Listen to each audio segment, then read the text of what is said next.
Welcome back! In our last explainer, we looked at how linear regression tries to draw the absolute best line through a bunch of data points. But that leaves a huge question, right? All right, let's really get into it. This question, it's the absolute heart of what we mean when we say a machine learns.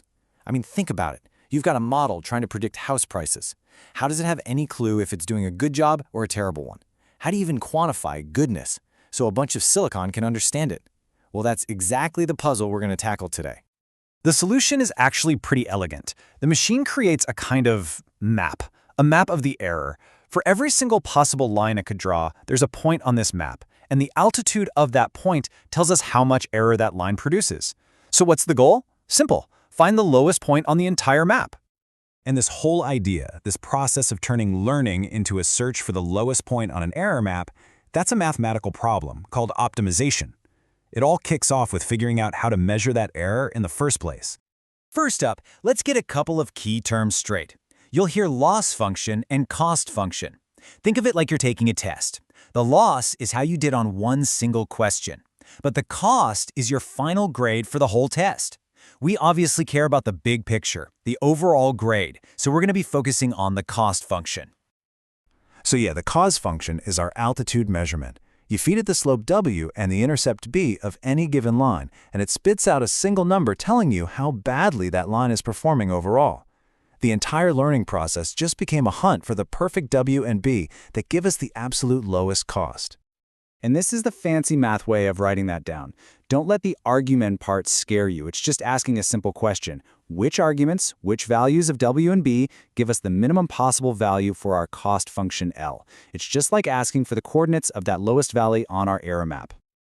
Okay, so what does this error map actually look like for linear regression? Well, its official name is the mean squared error. And honestly, it's a brilliant bit of mathematical design. Let's break down exactly how it's put together. At its very core, the idea is super intuitive. You just measure the distance between what your line predicted and what the actual data point was. That's your error. And then you square it. But hold on, why square it? Why not just use the error itself, or maybe the absolute values so negatives don't cancel out positives? Well, squaring the error isn't random. It's a very deliberate choice that gives us a couple of mathematical superpowers we'll see in a minute, but it also has a really important side effect. And here's where it gets really interesting. When you square the error, the penalty doesn't just grow, it explodes. An error of 2 becomes a penalty of 4. But an error of 10, that becomes a penalty of 100. So if your prediction is off by just a little, no big deal. But if it's way off, the model gets hit with a massive penalty. And that forces it to pay way more attention to those outliers, those points that are really far from the line. So this extreme sensitivity is a direct result of our choice to square the error. It means that those weird anomalous data points have a huge amount of power to literally pull the best fit line toward them. It's a trade-off, really. We're gaining some awesome mathematical properties, but at the cost of making our model a bit susceptible to outliers. Okay, so here's the full formula for mean squared error.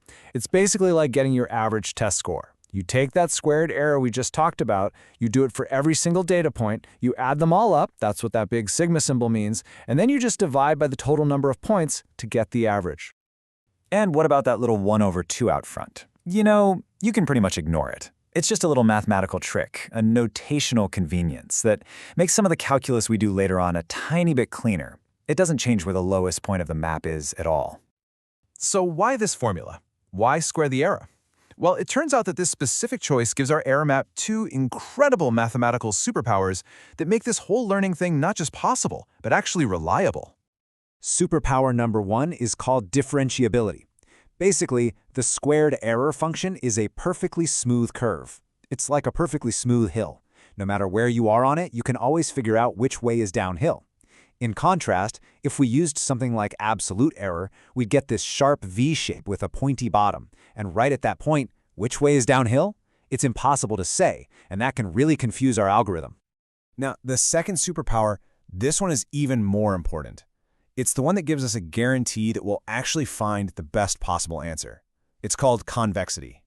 And this visualizes it perfectly. The mean squared error cost function creates a perfect bowl shape. Now, why is a bowl so special? Well, think about it. A bowl only has one single lowest point, right? There's no other little dips or valleys to get lost in. If our error map looked like the thing on the right, our algorithm might wander into one of those smaller valleys, a local minimum, and think it's found the answer, when the real lowest point is in a totally different valley. So because our error map is a perfect bowl, our algorithm can't get lost. It's like a hiker in that bowl. No matter where they start, any step they take that goes downhill is guaranteed to eventually lead them to the one and only lowest point, the global minimum. It's a mathematical promise that will find the single best fit line. So, what's the big picture here? What should you take away? This whole process, it might seem like it's just for drawing simple lines, but it's actually the fundamental blueprint for how pretty much all modern AI learns.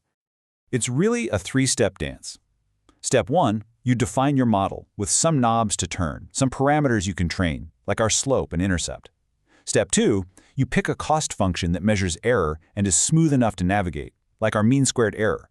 And step 3, you unleash an optimization algorithm to start turning those knobs, taking steps downhill on that error map until it finds the very bottom. This is the core engine that trains everything, from what we just saw to the most complex neural networks out there.